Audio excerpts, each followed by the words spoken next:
আমার নাম রিপন আচার্য। আমার বাড়ি ইন্দ্রাগড় হাসপাতালের পাড়ায়। কি ঘটেছে আমি বিন্দুমাত্র জানি না। আমি পুরোহিতের কাজ করি আর আমি রায়গঞ্জ মিউনিসিপ্যালিটি পার্কে থাকি, কর্মরত স্টাফ। হ্যাঁ, এইবার ছেলে সকালবেলা পড়তে 6:45টার সময় পড়ার জন্য বেরোলো। ওর বন্ধু সুরজ আসলো। সুরজের বাড়ি হলো হচ্ছে আমাদের এসএসবি ঘাটা পার করে বটতলা পার করে সুরজের বাড়ি। তো এবার সুরজের সঙ্গে ওরা একসঙ্গে পড়াশোনা করতে গেল। এবার পড়াশোনা করে 11টার সময় ফিরলো। ফিরার পরে ছেলে বাড়িতে সাইকেল রেখেছে, পকেটে মোবাইল নিয়েছে। নতুন আমি হলো হচ্ছে মোবাইল দিলাম হলো হচ্ছে আপনার হলো কি যেন 26 দুর্গাপূজার আগে। হ্যাঁ, মোবাইল কিনে দিলাম। মোবাইল নিয়ে বাড়ির থেকে বেরোলো, মাকে প্রণাম করে বেরিয়েছে। ওখানে সুরজ টোটো চালাচ্ছিল, আকাশ ছিল সঙ্গে, আর হলো আমাদের ইন্দ্রা কলোনির এই পাশে পরেশের বেটা ছিল, আর আমার ছেলে প্রীতম ছিল। হ্যাঁ, এইটুকুনি ঘটনা জানি। ছেলের বয়স কত? আমার ছেলে রায়গঞ্জ কর্নেশন স্কুলে এখন উচ্চ মাধ্যমিক। ওর সঙ্গে আরেকজন ছিল, ওর আরেকজন ছিল। ও উচ্চ মাধ্যমিক, ও রামকৃষ্ণ স্কুলে পড়ে।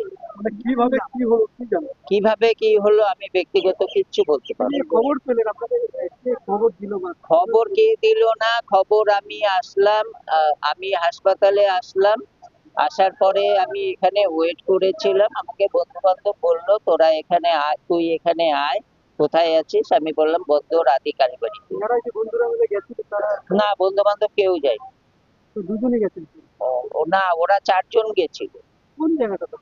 এটা হলো হচ্ছে আপনার ফরেস্ট পার করে ওই যে আব্দুল ঘাটা শিয়ালমণি ঘাট পার্ক যেটা।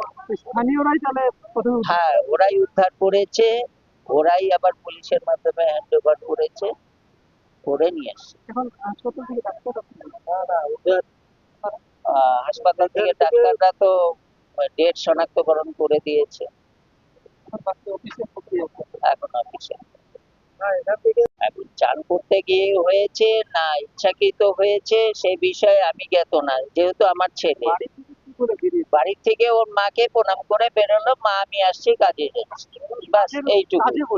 কাজে না, এই বিষয়ে আমি জ্ঞাত না। ও সাঁতার জানে না। ওর সঙ্গে যে ছিল কেউ কি জানতো? সেটা বলতে পারবো না, বন্ধু বান্ধবের বিষয় নিয়ে। কোনোদিন এর আগে না, নদীতে সেরকম স্নান করে হঠাৎ করে আজকে হঠাৎ প্রথম। আপনার কয় ছেলে তো? আমার একটাই ছেলে, আর কেউ নাই, আমরা স্বামী স্ত্রী একটাই ছেলে। দাদা আজকে এই অসময়ে হাসপাতালে খুবই দুঃখজনক ব্যাপার। আমাদের ওয়ার্ডের একজন বাচ্চা প্রীতম আচার্য, বাবার নাম রিপন আচার্য, পৌরসভায় চাকরি করেন। হঠাৎ করে আমরা দুপুরবেলা খবর পাই যে ওনারা 4-5টা বাচ্চা মিলে একসঙ্গে স্নান করতে গেছিল, ওখানে গান বাজনা করছিল। হঠাৎ দুর্ঘটনার কবলে পড়ে এবং জলের মধ্যে তলিয়ে যায়। সঙ্গে সঙ্গে আমরা ওখানে স্পটে যাই, গিয়ে যখন ওনাকে উঠাই তখন মোটামুটি দেহে আর প্রাণ ছিল না, তবুও আমরা ওখান থেকে রিকভারি করে হসপিটাল নিয়ে আসি। তো এটা সত্যিই খুব দুঃখজনক ব্যাপার। এত ভালো ছেলে, কোনো নেশা ভাঙ নাই, গান বাজনা করতে করতে আচমকা এরকম ঘটনা ঘটে। তাদের নাম বা কোন স্কুলে পড়তে কিছু স্কুল তো কর্নেশনে পড়তো, আর প্রীতম আচার্য নাম। আর আরেকজন ভিন্নগরেরই, ও মনে হয় রামকৃষ্ণ স্কুলে পড়ে। ওর বাবার নাম আমি জানি, শোনাই, কিন্তু ছেলের নামটা আমি বলতে পারছি না। আকাশ, আকাশ। কিন্তু একদম মানে আজকে রাত পোহালে ভোর, আর তার মুখেই মানে এরকম একটা মানে দুঃখজনক। দেখেন, ভোট তো আসবে যাবে, কিন্তু একটা প্রাণ চলে যাওয়াটা এটা কখনোই কাম্য না। এটা নিয়ে আমরা যথেষ্ট ব্যথিত যে ওর পরিবারের একটাই ছেলে, আর ওই পরিবারেরও ছেলে বলতে একটাই, একটা ছেলে একটা মেয়ে। আর এই রিপন আচার্য, এটা প্রীতম আচার্য, কুড়ি নম্বর ওয়ার্ডে বাড়ি। এই পরিবারে একটাই ছেলে, বাবা মা। এই ধরনের অঘটন বা আপনারা পৌরসভা থেকে কোনো ব্যবস্থা বা সচেতনতা? দেখুন, ব্যাপারটা হচ্ছে যে যেখানে ওরা গেছিল জায়গাটা অনেকটা ভেতরে এবং খুব ঠান্ডা, সুন্দর মনোরম জায়গা, কিন্তু অনেকটা দূরে। আমরা প্রশাসনকে বলেছি, নজরদারি প্রশাসন রাত্রের দিকে করে, কিন্তু দিনের বেলা এরকম গোটা নদীর পাহারা দেওয়া সম্ভব নয়। আমরা তাও চেষ্টা করছি যে ওই ঘাটের আশেপাশে একটু টহলদারি করানো, বা প্রশাসনকে এটা রিকোয়েস্ট করবো আমরা ইলেকশন পার হলে।